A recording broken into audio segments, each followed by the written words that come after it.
ಧರ್ಮಸ್ಥಳ ಧರ್ಮಾಧಿಕಾರಿ ವೀರೇಂದ್ರ ಹೆಗ್ಗಡೆಯವರ ವಿರುದ್ಧ ಅವಹೇಳನ ಕೆಲಸ ನೀಡುತ್ತಾ ಇರುವುದು ಖಂಡನೀಯವಾಗಿದೆ. ಇದು ಕೂಡಲೇ ನಿಲ್ಲಬೇಕು ಅಂತ ಹೇಳಿ ಆಗ್ರಹಿಸಿ ಧಾರವಾಡದಲ್ಲಿ ಧರ್ಮಸ್ಥಳ ಭಕ್ತ ಅಭಿಮಾನಿಗಳು ವೇದಿಕೆ ಆಕ್ರೋಶವನ್ನು ವ್ಯಕ್ತಪಡಿಸಿದ್ದಾರೆ. ನಗರದ ಜಿಲ್ಲಾಧಿಕಾರಿ ಕಚೇರಿಯ ಮುಂಭಾಗದಲ್ಲಿ ಪ್ರತಿಭಟನೆಯನ್ನು ಮಾಡಿದಂತಹ ನೂರಾರು ಜನ ಭಕ್ತರು ಧರ್ಮಸ್ಥಳ ವಿರೋಧಿ ಅವರ ವಿರುದ್ಧ ಕಿಡಿಕಾರಿದ್ದಾರೆ. ಧರ್ಮಸ್ಥಳ ಹೆಸರು ಹಾಳು ಮಾಡ್ತಾ ಇರುವಂತಹ ಮಹೇಶ್ ಶೆಟ್ಟಿ ತಿಮಾರೋಡಿ ಹಾಗೂ ಗಿರೀಶ್ ಮಠಣ್ಣನವ ಸಮೀರ್ ಸಂತೋಷ್ ಶೆಟ್ಟಿ ಜಯಂತ್ ಟಿ ವಿರುದ್ಧ ಕ್ರಮವನ್ನು ಕೈಗೊಳ್ಳಬೇಕು ಅಂತ ಹೇಳಿ ಆಗ್ರಹಿಸಿದ್ದಾರೆ. ಧರ್ಮಸ್ಥಳ ಧರ್ಮಾಧಿಕಾರಿಗಳ ವಿರುದ್ಧ ಷಡ್ಯಂತ್ರವನ್ನು ನಡೆಸುವವರ ವಿರುದ್ಧ ಕ್ರಮ ಕೈಗೊಳ್ಳಬೇಕು. ಆ ಒಂದು ಅನಾಮಿಕ ವ್ಯಕ್ತಿಯ ಮಾತು ನಂಬಿ ಎಸ್ಐಟಿ ತನಿಖೆ ಮಾಡ್ತಾ ಇದೆ ಸರ್ಕಾರ. ಹೀಗೆ ಅನಾಮಿಕರ ಮೇಲೂ ಕೂಡ ತನಿಖೆ ಆಗಬೇಕು ಅಂತ ಹೇಳಿ ಆಗ್ರಹಿಸಿದ್ದಾರೆ. ಈ ಪ್ರಕರಣದಲ್ಲಿ ಉದ್ದೇಶಪೂರ್ವಕವಾಗಿ ಕಾರಣದ ಕೈಗಳು ಆಟವಾಡ್ತಾ ಇದೆ ಅಂತ ಹೇಳಿ ಆರೋಪಿಸಿದಂತಹ ಡಿಸಿ ಮುಖಾಂತರ ಸಿಎಂ ಗೃಹ ಸಚಿವರು ಹಾಗೂ ಪೊಲೀಸ್ ಮಹಾನಿರ್ದೇಶನಾಲಯ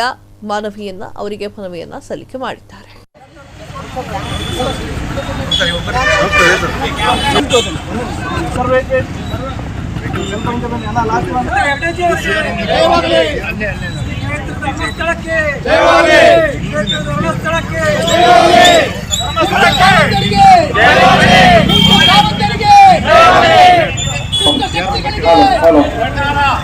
ವಿನಂತಿ ಬಂದಂತ ಕಲಾಭವನದಲ್ಲಿ ಇದ್ದಂತ ಎಲ್ಲ ಭಕ್ತಾದಿಗಳು ಕೂಡ ಯಾರು ವಾಪಸ್ ಹೋಗದೆ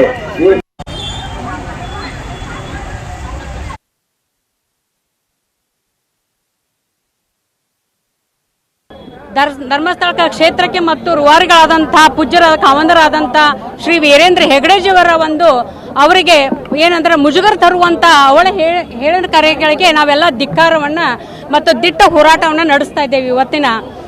ಇವತ್ತು ಧಾರವಾಡದಲ್ಲಿ ಈ ಒಂದು ಹೋರಾಟ ಶುರುವಾಗಿದೆ.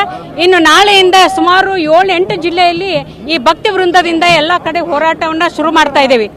ಇವತ್ತಿನ ದಿವಸದೊಳಗ ಈ SIT ತನಿಖೆ ನಡೀತಾ ಇರುವುದು ಎಡಪಂಕ್ತಿಗಳ ಹುನ್ನಾರದಿಂದ SIT ತನಿಖೆ ನಡೀತಾ ಇದೆ. ಸರ್ಕಾರ ಏನು ಎಡಪಂಥಿಗಳ ಅವರು ಏನಂದ್ರೆ ಒತ್ತಾಯಕ್ಕೆ ಒಳಗಾಗಿ ಈ ಏನಂದ್ರೆ SIT ಟೀಮ್ ಅನ್ನ ತನಿಖೆ ನಡೆಸ್ತಾ ಇದೆ. ಏನು ಒಂದು ಮುಸುಕು ಮುಚ್ಕೊಂಡ ನಾವೀ ಬಂದು ಇದನ್ನ ಹೇಳಿಕೆಯನ್ನ ಕೊಡ್ತಾ ಇದ್ದಾನ, ಇದು ಅವನು ಎಲ್ಲಿ ಅಂದ್ರೆ ಅವನೇನು ಬಂಧಿಸಬೇಕಾಗಿತ್ತು ಅಥವಾ ಅವನವನ್ನ ಎನ್ಕ್ವೈರಿ ಮಾಡಬೇಕಾಗಿತ್ತು. ಅವನವನ್ನ ಫ್ರೀಯಾಗಿ ಅಡ್ಡಾಡ್ಲಿಕ್ಕೆ ಬಿಟ್ಟು ಇದನ್ನೇನು ಧರ್ಮಸ್ಥಳ ಕ್ಷೇತ್ರದ ಬಗ್ಗೆ ಅವಳ ಹೇಳಕಾರಕೇನಂದ್ರೆ ಮುಜುಗರ ತರುವಂಥದ್ದು. ಯಾಕಂದ್ರೆ ಧರ್ಮಸ್ಥಳ ಕ್ಷೇತ್ರ ಅಂದ್ರೆ ಅದು ಜಾಗೃತ ಸ್ಥಳ, ಅದು ಮತ್ತು ಅಂದ್ರೆ ಏನಂದ್ರೆ ಶಕ್ತಿ ಕೇಂದ್ರವಾಗಿರುವಂಥದ್ದು. ಈ ಒಂದು ಜಾಗೃತ ಸ್ಥಳಕ್ಕೆ ಏನಂದ್ರೆ ಮುಜುಗರ ತರುವಂತ ಎಲ್ಲ ಭಕ್ತರಿಗೆ ಮನಸ್ಸಿಗೆ ನೋವಾಗುವಂತ ಹೇಳಿಕೆಗಳನ್ನ ಎಲ್ಲರೂ ಕೊಡ್ತಾ ಇದ್ದಾರೆ. ಆಗಬಾರದು ಅನ್ನೋದು ನಮ್ಮದ ಒಂದು ಮನವಿ. ಮತ್ತು ಇದೇ ರೀತಿ ಸರ್ಕಾರದವರು ಈ ಅನಾಮಿಕರುಗಳನ್ನ ಅವ್ರನ್ನ ಬೆನ್ನು ಹತ್ತಿ ನಮ್ಮ ಹಿಂದೂ ಧರ್ಮಗಳ ಕ್ಷೇತ್ರಗಳಿಗೆ ಇದು ಮುಜುಗರ ತರುವಂತದ್ದು ಮಾಡಿದ್ರೆ ನಾಳೆ ನಮ್ಮ ಇಲ್ಲೇ ಏನಂದ್ರೆ ನುಗ್ಗಿಕೆರೆ ದೇವಸ್ಥಾನಗೂ ಬಿಡೋದಿಲ್ಲ ಇವತ್ತಿನ ದೇವಸ್ಥಾನದೊಳಗ. ಯಾಕಂದ್ರೆ ಈಗ ಏನದ ತಿರುಪತಿ ಆಯಿತು, ಆಮೇಲೆ ನಾಳೆ ಶಿರಡಿ ಅದ, ಆಮೇಲೆ ಏನಂದ್ರೆ ಮಂತ್ರಾಲಯ ಅದ. ಹಿಂಗ ನಮ್ಮ ಹಿಂದೂ ಧರ್ಮಗಳಿಗೆ ಬೆನ್ನು ಹತ್ತಿದ್ರೆ ನಾವು ಹಿಂದೂ ಧರ್ಮಗಳನ್ನ ಗುಡಿಗಳು ಎಲ್ಲಿ ಇದ್ದು ಅಂತ ಹುಡುಕುವಂತ ಪರಿಸ್ಥಿತಿ ಬರ್ತದೆ ಏನೋ ಅಂತ. ಈ ಚರ್ಚೆ ಏನು SIT ಟೀಮ್ಗಳನ್ನ ಏನಂದ್ರೆ ತಪ್ಪು ದಾರಿ ಹಿಡಿದು ಹೋಗ್ತಾ ಇದೆ. ಅದಕ್ಕೆ ನಾವು ಟೀಮ್ಗಳನ್ನ SIT ಟೀಮ್ಗಳಿಗೆ ತನಿಖೆಗಳೇ ಸ್ವಾಗತ ಮಾಡ್ತೀವಿ. ಯಾರು ತಪ್ಪಿಸ್ತಾರೋ ಶಿಕ್ಷೆ ಆಗಲಿ. ಆದ್ರೆ ಧಾರ್ಮಿಕ ಕ್ಷೇತ್ರ ಆಗಿರುವಂತ ಜಾಗೃತ ಸ್ಥಳ ಆಗಿರುವಂತ ಧರ್ಮಸ್ಥಳ ಕ್ಷೇತ್ರಕ್ಕೆ ಯಾವುದೋ ಒಂದು ಅವಹೇಳನಕಾರಿಗಳನ್ನ ನೀಡಿಕೊಡೋದು ಮತ್ತು ಪೂಜ್ಯರಿಗೆ ಏನು ಮನ ನೋಡಿಸುವಂತ ಕೆಲಸ ಆಗಬಾರದು ಅನ್ನೋದು ನಮ್ಮ ಮನವಣಿಕೆ. ಮತ್ತು ಇದೇ ರೀತಿ ಮುಂದುವರೆದ್ರೆ ಇವತ್ತು ಏನಂದ್ರೆ ಬೆಂಗಳೂರಿನಲ್ಲಿ ಸದನ ನಡೀತಾ ಇದೆ, ಅದು ಚರ್ಚೆ ಆಗಬೇಕು ಅನ್ನೋದನ್ನ ನಮ್ದು ಏನಂದ್ರೆ ಇವತ್ತಿನ ಬೇಡಿಕೆ. ಮತ್ತು ಇದೇ ರೀತಿ ಮುಂದುವರೆದ್ರೆ ನಮ್ದು ಬೆಂಗಳೂರು ತನೂ ಫ್ರೀಡಂ ಪಾರ್ಕ್ ನಲ್ಲಿ ವಿಧಾನಸೌಧವರೆಗೂ ನಮ್ದು ಹೋರಾಟ ಮುಂದುವರಿತದ ಅಂತ ಹೇಳಿ ಎಲ್ಲ ಭಕ್ತ ವೃಂದರ ವೇದಿಕೆ ಮುಖಾಂತರ ನಾನು ಹೇಳಲಿಕ್ಕೆ ಇಚ್ಛೆ ಪಡ್ತೇನೆ.